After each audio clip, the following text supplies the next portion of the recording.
ሰላም ድንቆች አግሊሲያ ነኝ። ዛሬ በአዲስ አበባ በግዝፈት የሚከበረውን የኢሬቻ ዓመታዊ ክብረ በዓል ላይ ተገኝተናል። ዋና ሴሬሞኒ የሚደረግበት ቦታ ልንሄድ ነው። ተከተሉኝ።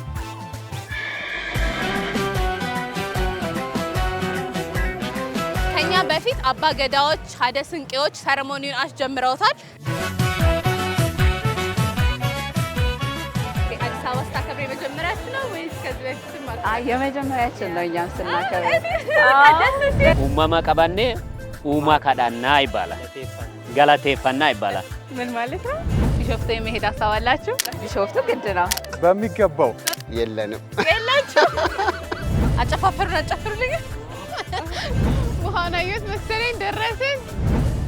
እየደረስን ነው። እሺ፣ ደስታቸው ድምቀታቸው በጣም ነው ደስ የሚለው። ትላንትና የተፈጠረውን ነገር ድጋሚ እዚህ ማረጌ በቢሾፍቱ ልችሊ በጣም ነው ደስ የሚሉት።